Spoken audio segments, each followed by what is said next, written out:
उपस्थित हूँ आप सबके सामने आज जिनकी कुंडली लेकर के आया हूँ, इनका नाम कुछ भी रख लीजिए। इनका नाम मैं रख देता हूँ राधा रमन। ये हैं 1979 के, कासगंज उत्तर प्रदेश की ये कुंडली है। इनके सवाल, घर से बीमारी जाएगी कभी या ऐसे ही रहूँगा, और दूसरा, कभी घर अपना हो पाएगा या ऐसे ही जीवन बीत जाए, कर्ज से कभी छुटकारा मिलेगी या ऐसे ही जीवन बीत जाए, बच्चों से कभी सुख शांति मिलेगी या कैसा है उनका भविष्य। ये एक सामान्य पिता के और जो अपने बारे में सवाल हैं वो सवाल है। अब इनकी कुंडली को जरा ध्यान से समझते हैं और पढ़ने का प्रयास करते हैं। आप इनकी कुंडली में जरा देखें तो यहाँ सूर्य और चंद्रमा एक साथ बैठे हैं, ये ठीक नहीं होता। और केंद्र खाली, ये ठीक नहीं होता।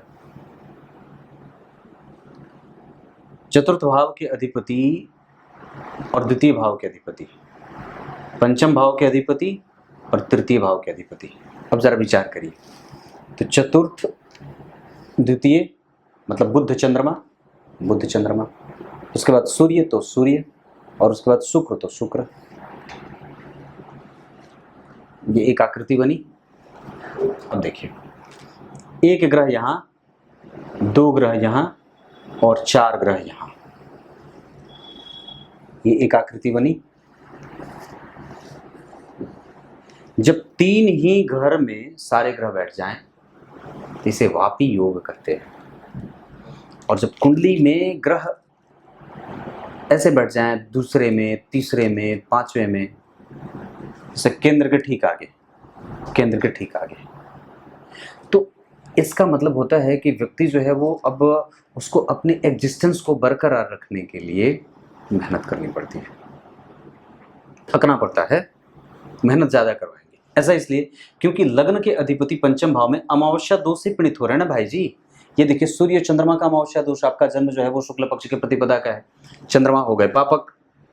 अब चंद्रमा जब हो जाएंगे पापक तो अब वो आपके जीवन में एग्जिस्टेंस को लेकर के गड़बड़ी पैदा करते हैं। साइंटिफिकली एक बात बता दूं तो हमें ये बात बहुत ही समझदारी से निर्णय लेने की बात है कि आप बहुत गंभीरता से विचार करें। दुनिया का कोई भी पुरुष ज्योतिष से इतर नहीं है। अगर वो ज्योतिष मानता भी है, अगर वो ज्योतिष नहीं भी मानता है, तो भी ज्योतिष की ही वहां पे सत्यता सिद्ध होगी कि उसकी कुंडली में गुरु और सूर्य और शनि जैसे ग्रह खराब होंगे या अच्छे नहीं होंगे, जिसके कारण वो कम से कम प्रैक्टिकल या तो बहुत ज्यादा है या तो वो बिल्कुल ही अर्थहीन या धर्महीन है। और वस्तुतः एक बात और बताऊं तो जो लोग नहीं कहते कि मैं नहीं मानता, या जो कहते हैं कि मुझे इन सब चीज़ों पे भरोसा नहीं, मुझे कर्म पे भरोसा है, वो दरअसल सबसे ज़्यादा मायावी होते हैं। हाँ, ये भी बात है। अब इनकी कुंडली में पहले ये देखते हैं कि वस्तुतः चंद्रमा तो सबसे पहले पापक हो गए, तो कुंडली यहीं पर डिमोलिश हो जाती है, कमज़ोर हो जाती है। अब आपको मैं इनकी कुंडली में एक बहुत ही रहस्यमयी बात बताता हूँ। इनकी कुंडली का लग्न 13 डिग्री 7 कला का आर्द्रा नक्षत्र के दूसरे चरण का जन्म है। इसके अधिपति चरण के शनि होते हैं, ध्यान से समझिएगा। आर्द्रा नक्षत्र के दूसरे चरण के अधिपति हो गए शनि। वो शनि शत्रु की राशि में अपने सामान्यतया एक सामान्य ग्रह के साथ बैठ गए, क्योंकि इस कुंडली के लिए वो सप्तमेश मारक भी होते हैं, इस कुंडली के लिए वो अष्टमेश भी होते हैं। यानी कि सप्तम और अष्टम के अधिपति एक साथ कहाँ आ गए? तृतीय भाव में। तृतीय भाव क्या है? आपके पुरुषार्थ का है, आपके पुरुषोचित गुणों का है, आपके लाक्षणिक गुण जिसके लिए एक पुरुष जाना जाता है।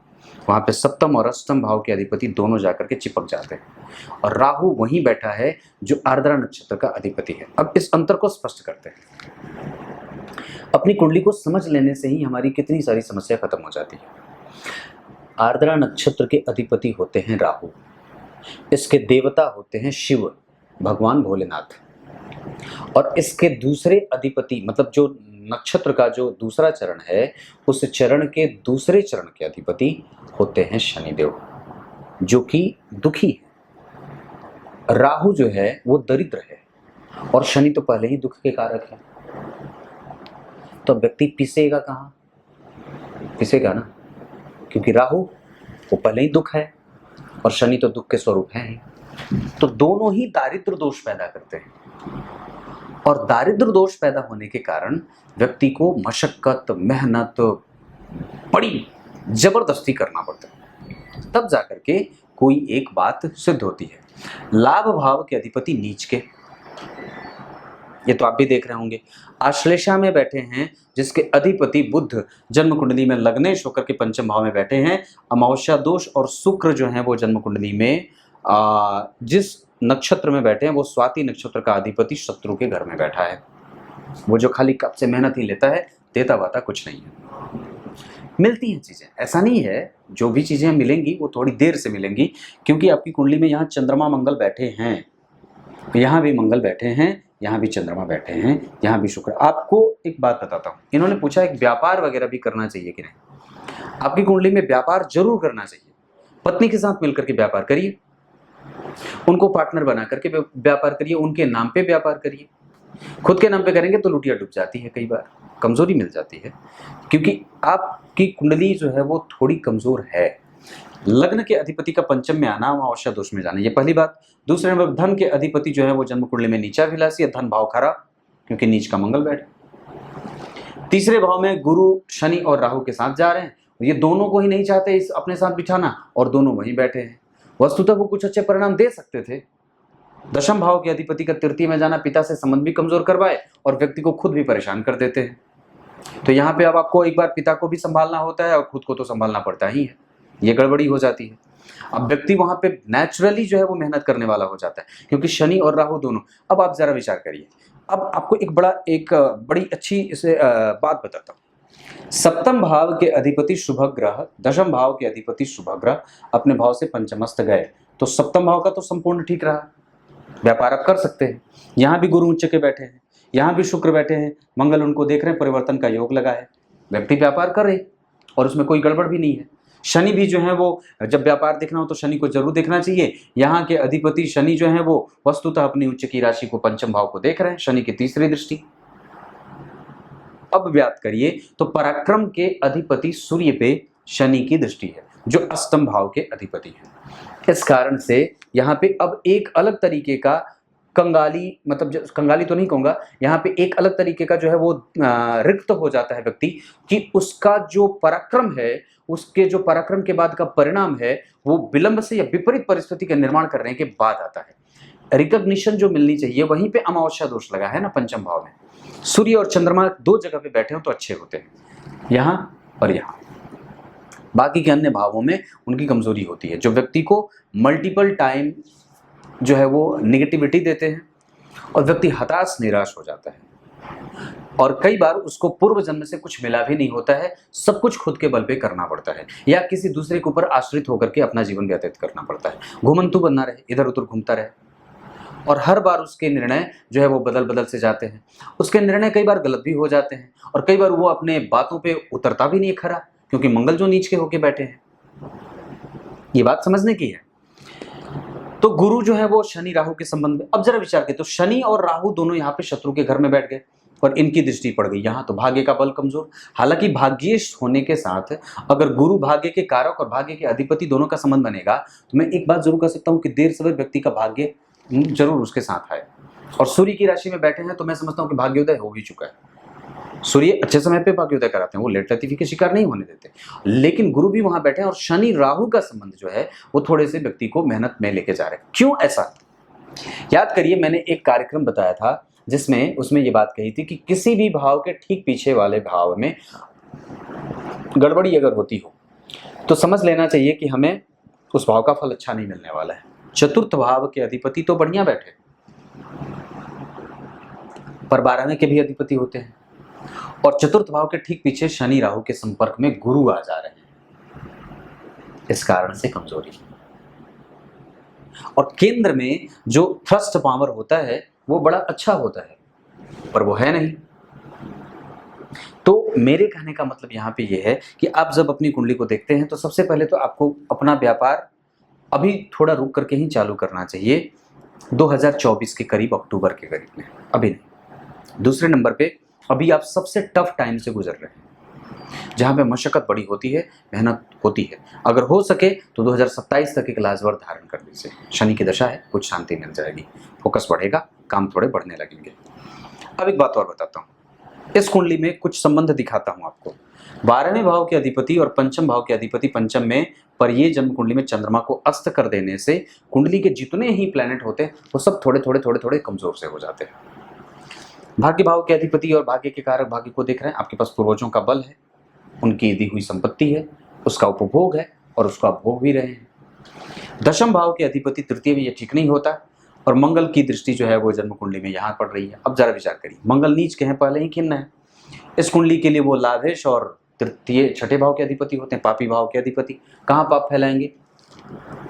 धन में जाकर के। धन भाव के अधिपति का ऋण में नीच का होकर के जाना, देना लेना बंद। तो इस वजह से भी कई बार मैं आपको व्यापार आपकी पत्नी के साथ जुड़ करके करने को कह रहा हूं। आपकी कुंडली में 5 तारीख अच्छी होगी, यानी कि 5 अंक अच्छी होगी, मेष राशि अच्छी होगी, सिंह राशि अच्छी होगी, तुला राशि भी अच्छी होगी, कुंभ राशि अच्छी होगी। वृश्चिक और मकर वालों से बच के रहना चाहिए, धनु और वृषभ वालों से बच के रहना चाहिए। आपकी कुंडली के लिए उत्तर दिशा बहुत अच्छी होगी। आपकी कुंडली के लिए बढ़िया नक्षत्र जो रहेगा वो स्वाति, विशाखा, शतभिखा, मृगशीरा और स्वाति नहीं, थोड़े पलों के लिए, कुछ पलों के लिए अनुराधा, पुष्य, पुनर्वसु, उत्तरा भाद्रपद, उत्तरा फाल्गुनी, उत्तराषाढ़ और हस्त और श्रवण, ये कुछ अच्छे नक्षत्र हैं। आर्द्रा भी ठीक है। चंद्रमा मंगल का लग्न में बैठना नौमांस कुंडली में, ये आपकी पत्नी को धनाढ्य वर्ग से लाता है और बनाता है। और दरअसल सप्तम भाव के अधिपति गुरु और नवम भाव के अधिपति शनि एक साथ बैठ करके आपकी कुंडली में विवाह के बाद भाग्य का लाभ देते हैं। और ये इशारा कर रहे हैं कि कहीं ना कहीं व्यक्ति को कुछ न कुछ परिचय मिल जाता है, समाज से उसकी पकड़ बनी रहती है। और इस कुंडली की कमजोरी यह है कि केंद्र खाली और गुरु जो है वो राहु केतु के संपर्क में, अष्टमेश के साथ सप्तमेश का जाना, कई बार आपके ही भाग्य के कमजोर होने के कारण, कई बार आपके ही भाग्य का प्रभाव थोड़ा कमजोर होता है, जिसके कारण घर परिवार में रोग व्याधि वगैरह फैलती है।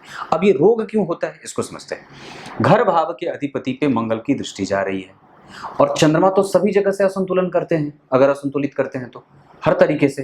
तो आपकी कुंडली में जो चतुर्थ भाव है उसके अधिपति पे मंगल और चंद्रमा यहाँ अस्त या कमजोर या बिल्कुल ही निगेटिव। सूर्य जो है वो जन्म कुंडली में 7 नंबर की राशि में, रही सही कसर ये पूरा कर दे रहे हैं। डिग्री में जो है वो 4 डिग्री के और शुक्र जो है वो 19 डिग्री के। इतना ज्यादा अंतर है कि वो पाटने का प्रयास हो ही नहीं रहा है। चंद्रमा के पास बल नहीं। अब आपको यहाँ पे मैं आपके पंचांग से मिला देता हूँ। ये देखिए आपको आपकी पंचांग की स्थिति कैसी है। आपका जन्म हुआ शुक्ल प्रतिपदा यानी कि कृष्ण पक्ष के अमावस्या के करीब में।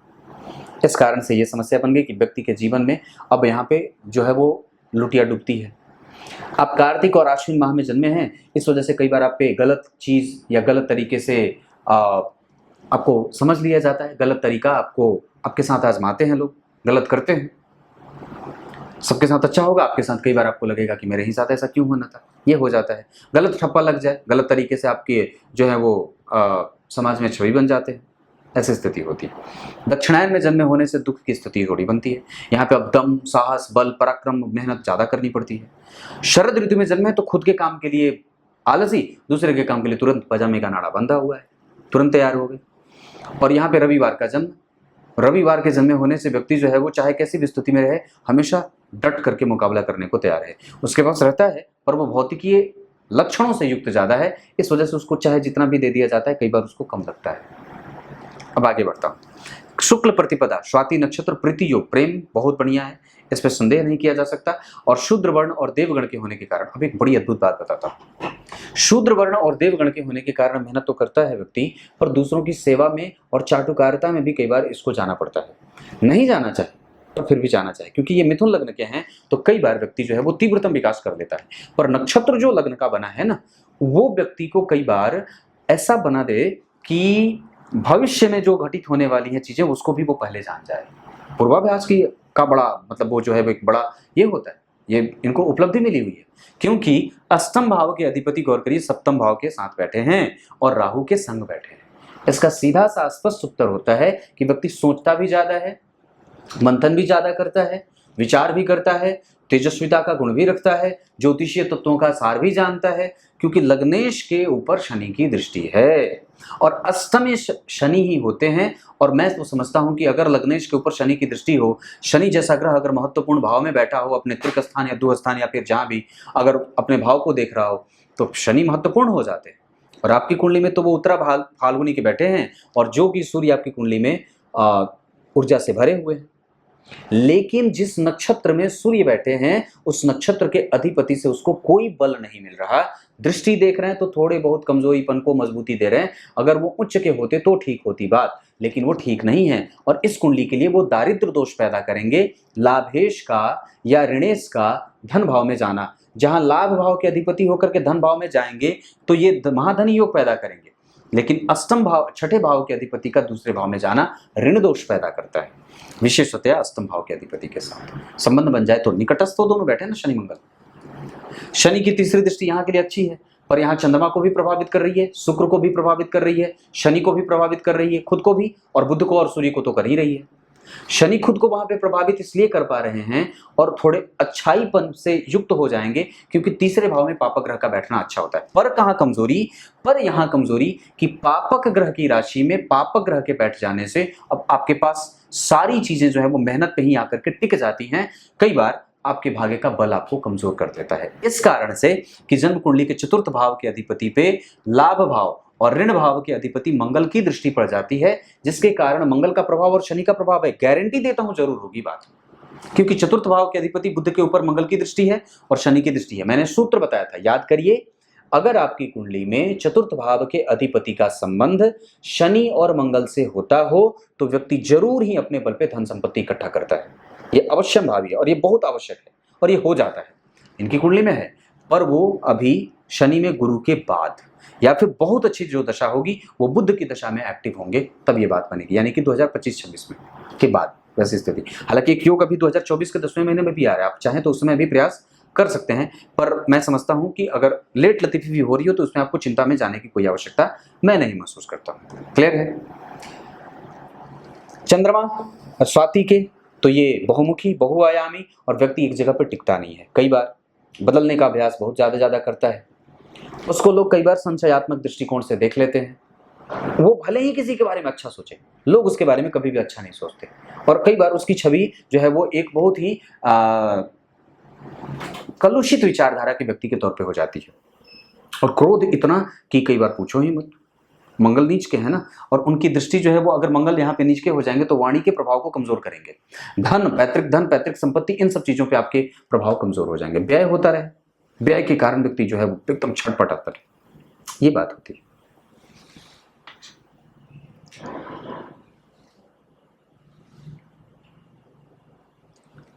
सब तो चर्चा कर बैठा हूं। यहां पे है सुख, इसके अधिपति हैं आपके पास, घबराइए मत। और शुक्र पीछे बैठे हैं, मिलेगा। बुध भी आगे बैठे हैं, मिलेगा। थोड़ी बहुत स्थिति के साथ कमजोरी बन के। राहु की दृष्टि है ना यहाँ पे, अच्छी नहीं पड़ रही है, इस वजह से गड़बड़ है। गुरु उच्च के हैं, आपकी पत्नी बहुत भाग्यशाली और अच्छी हैं, उन पे कभी भी किसी भी तरीके से कमजोरीपन का एहसास मत होने दीजिएगा। आपका दाम्पत्य टूटेगा नहीं कभी। और राहु यहाँ बैठे हैं, पराक्रमी भी आपको बनाएंगे। यहाँ भी राहु हैं, यहाँ भी राहु हैं, यहाँ भी शुक्र बढ़िया है। आपका पराक्रम ही सबसे ज्यादा, इसलिए कुंडली कार्मिक कुंडली कही जा सकती है, जहाँ पे व्यक्ति को कर्म पे ही, ये कर्म प्रधान कुंडली हो जाएगी। मतलब हमें ये कभी भी ये नहीं हम सोच सकते कि चलो हम जैसे तैसे बिता लेंगे, ऐसा नहीं। आप थोड़े लुंज पुंज हो जाएंगे कभी कभी वैवाहिक संबंधों को लेकर के, वैसे उसमें गर्माहट बनाए रखिएगा। लग्न के अधिपति का लग्न को देखना और परिवर्तन करना, ये आपको कई बार व्यापारिक दृष्टिकोण देता है और आपको कर भी लेना चाहिए, क्योंकि शनि ठीक बैठे हैं, मैं समझता हूँ खराब नहीं है। यहाँ भी वो अष्टम भाव में खराब नहीं होते। यहाँ भी है जो वो जन्म कुंडली में शनि जो है वो 12 में बैठे हैं, लग्नेश होकर के थोड़े देर से देंगे, दो स्थान में बैठे हैं, पर आरंभ थोड़ी दिक्कत से होते हैं, पर बाद में चल करके वो चीजें ठीक हो जाती हैं, ऐसा नहीं है। क्योंकि यहाँ भी लग्नेश जो है वो ठीक ठाक बैठे हैं, देख रहे हैं ना, तो चंद्रमा भी देख रहे हैं। तो दशम भाव को आपको व्यापार अपना ही करना होगा। जब तक आप अपना करेंगे नहीं तब तक आपको शांति भी नहीं मिलने वाली है। पर क्या कर सकते हैं आप? आने वाले समय में बुद्ध से संबंधित कोई भी व्यापार कर सकते हैं। इसके अतिरिक्त आपकी कुंडली में आप पूजा पाठ की सामग्री की दुकान भी कर सकते हैं। उस शहर में जो पूजा पाठ की सामग्री या धार्मिक जो चीजें होती हैं उससे जुड़ करके आप कोई भी कारोबार कर सकते हैं। हवन सामग्री, पूजा पाठ की सामग्री, धार्मिक पुस्तकों का अध्ययन, ये आदि चीज़ें, या कुछ जो है वो कुछ ऐसे सामाजिक कृत्य कर दिए जिससे आपकी समाज में तुरंत ही नाम बढ़ जाती, जैसे वृक्ष लगा देना, आदि आदि चीज़ें कर देना, समाज के लिए कुछ अच्छा काम कर देना, ये काम आप कर सकते हैं। बच्चों के लिए कुछ काम कर देना, ये काम आप कर सकते हैं। बहुत सारी चीज़ें, वृक्ष लगाने का काम, जल बचाने का काम, जानवरों को लेकर के कोई काम, सामाजिक कोई ऐसी संस्था बना देना जो एक जगह का सामान दूसरी जगह पहुंचा दे और उसके लिए बहुत ही मिनिमम रेट पे काम करे, कुछ ऐसी चीज़ें। ट्रांसपोर्ट आदि का काम भी आपकी कुंडली में बनता है। पोस्ट ऑफिस का कारोबार भी आप कर सकते हैं, कुरियर सर्विस भी चालू कर सकते हैं। ये सारी चीज़ें आपकी कुंडली में बनती है। प्रिंटिंग वगैरह का काम भी आपकी कुंडली में बनेगा, होर्डिंग बैनर का काम भी आपकी कुंडली में बनेगा, ये काम भी बनता है।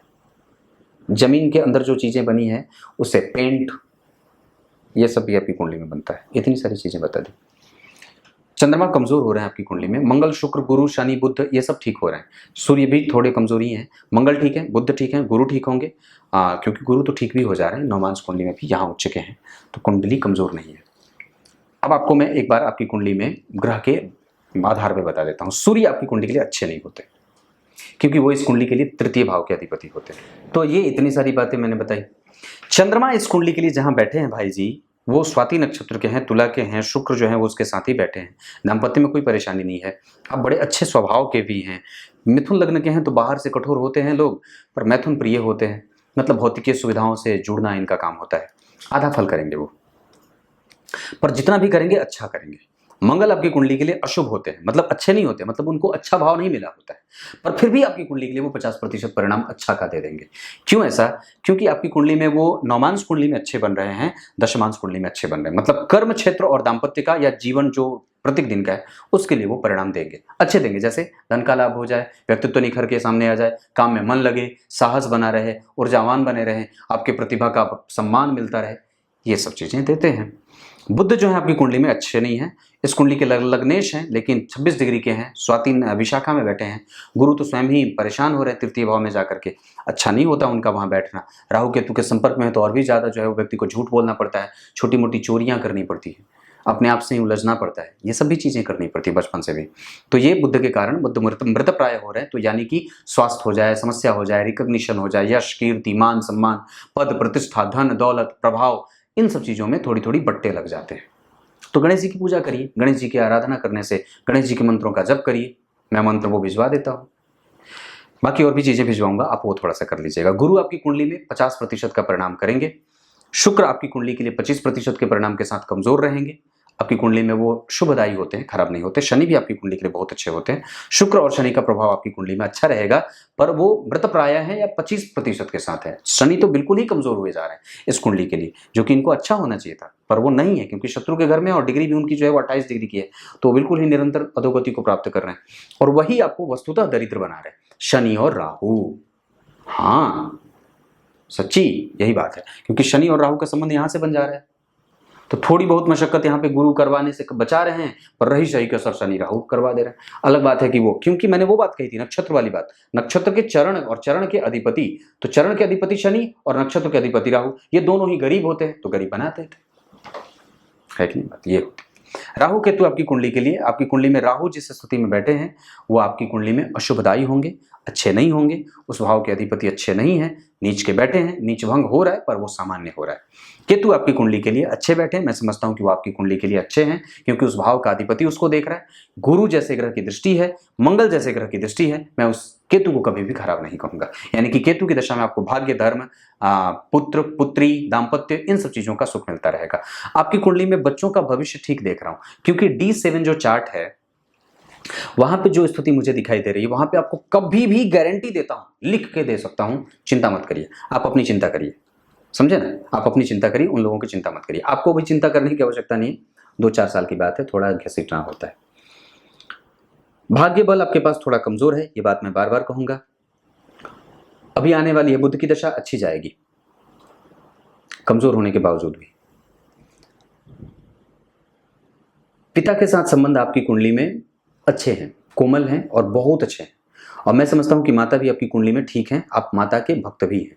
आपके साथ राजनीति नहीं हुई है, दरअसल समाज के लोगों ने करा होगा, पर आपके घर के लोगों में वो ऐसी कोई बात नहीं, क्योंकि आप समर्पित होकर के अपना काम करते आए हैं, और पत्नी के साथ प्रेम आपके साथ हमेशा बने रहेंगे, उसमें कोई गड़बड़ी मुझे नहीं दिख रही। अगर आपने बिगाड़ दिया होगा तो अलग बात है, क्योंकि आपके कर्म भी तो इसमें बाकी रहेंगे। विद्या अध्ययन मेहनत और मशक्कत के साथ हुई, पर व्यक्ति बुद्धिमान था और भाग्य का लाभ भी व्यक्ति को मिला है, लाभ भी मिला है। वो तो कुछ अच्छाइयाँ थी आपके पास, इस वजह से आपकी शिक्षा पूरी होगी, नहीं तो वो भी बाधित हो जाती। अमावस्या दोष वहीं जो था, पंचम भाव में सूर्य चंद्रमा बैठे थे ना, इस वजह से। मोक्ष है आपकी कुंडली में, उस पर बल दीजिए। चंद्रमा खराब है, मन बड़ा भटकता है, इस पे काम करने की आवश्यकता। शिव जी को तांबे का नाग अर्पित करिए। क्रिएटिविटी बहुत अच्छी है, भगवान में दिमाग लगाइए। कुछ भजन वगैरह भी कर लेना चाहिए ताली बजा करके। शुरुआत को सोते समय गीता जी का अध्ययन किया करिए। और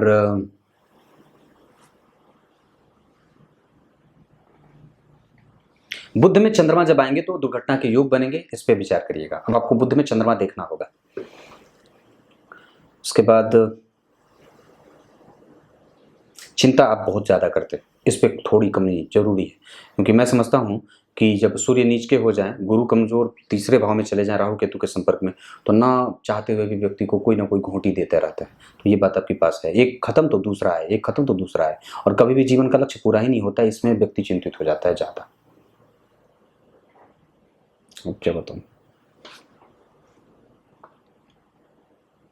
आपकी एक कुंडली में मैं एक बार मन आपका देखता हूँ, वो कैसा है। सूर्य चंद्रमा शुक्र बुध एक साथ बैठेंगे तो मंगल की दृष्टि पड़ेगी, और राहु केतु थोड़े हैं गड़बड़, थोड़े तो गड़बड़ हैं, क्योंकि अगर मैं सूर्य कुंडली भी बनाता हूं तो भी वो वही बात होगी, और चंद्र कुंडली भी वही है। सूर्य चंद्रमा चूंकि एक साथ है, तो आप दरअसल जितनी बार किसी चीज के बारे में नहीं सोचना चाहिए, उससे ज्यादा बार किसी चीज के बारे में आप सोच रहे हैं, ये गड़बड़ है। और सबसे बड़ी समस्या यही है, आप रगड़ते बहुत हो। मत रगड़ो ना, क्यों रगड़ना। कुछ चीजें भगवान के ऊपर भी छोड़ करके आगे बढ़ जाना चाहिए। कुछ इसी तरीके से आज के कार्यक्रम का समापन करते हैं। आप लोगों के पास ना बड़ी लत लगी है। आज मेरी बात हुई, 2001 का कोई व्यक्ति था, उसकी माता जी मुझसे बात कर रही थी, पंडित जी मेरा बेटा सिगरेट बहुत पीता है। मैंने कहा गुरु खराब होंगे, और शनि को देख लो राहु के साथ है क्या। और बाद में जब कुंडली खुली तो वही बात निकली, बड़े खराब थे। तो कुछ इसी तरीके से आज के कार्यक्रम का समापन करते हैं। तब तक के लिए इजाजत दीजिए, उपाय मैं भिजवा देता हूँ। तब तक के लिए बहुत बहुत नमस्कार।